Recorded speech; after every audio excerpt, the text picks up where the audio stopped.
Will Chamberlain is senior counsel with the Article 3 Project, and he joins me now. So, Will, I think there's a lot of never again Trumpers and, others who are looking at RFK Jr. as a potential deflection from having to do this whole Trump versus Biden rematch.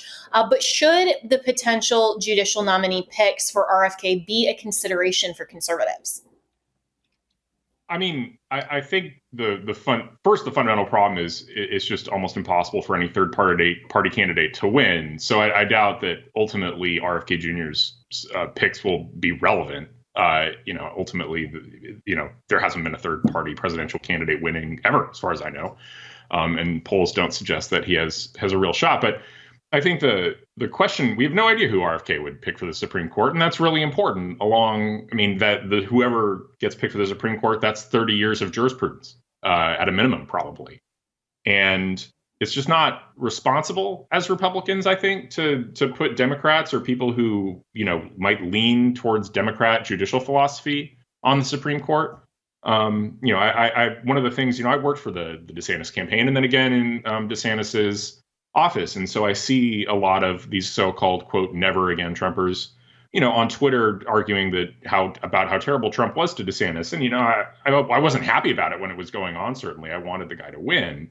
I wanted my guy to win. But Trump is the nominee. And I'm of the firm belief that, Republicans don't let friends vote for Democrats. Right? Like you shouldn't let friends vote for Democrats because it's whoever controls the presidency controls the entire executive branch and all the nominations.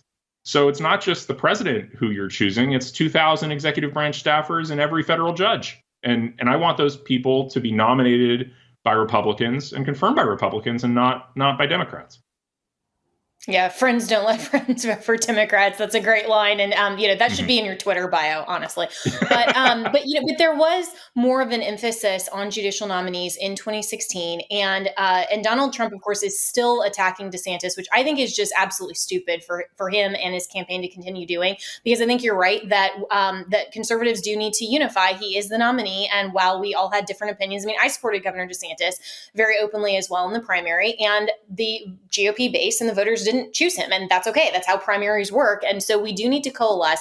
I think it's absolutely stupid that there is still this continued attacking and just giving the never again Trumpers a reason to not vote for him. But why isn't the Trump campaign focusing more on judicial nominees when this really was a big deal in 2016? And I think outflowing some of the jurisprudence coming from the bench, even like this rhetoric from Ketanji Brown Jackson, who clearly doesn't even know, fifth grade constitutional law civics. Why isn't more emphasis on judicial nominees, at least so far in the campaign? Well, I think it's a less salient issue than it was in 2016, because if you remember in 2016, Antonin Scalia had passed away and his seat was open.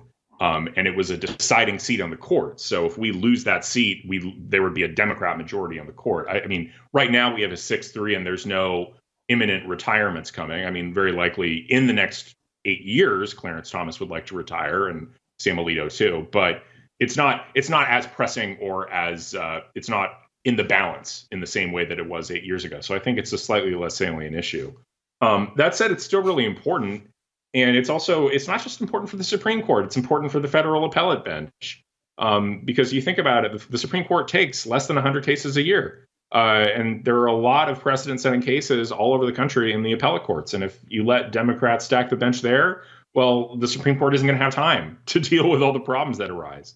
So, it's very, very important if you believe in conservatism and maintaining the Constitution and the First Amendment also, clearly, after yesterday's oral argument, that we elect Republicans. And the Republican nominee is Donald Trump, so that means electing Donald Trump.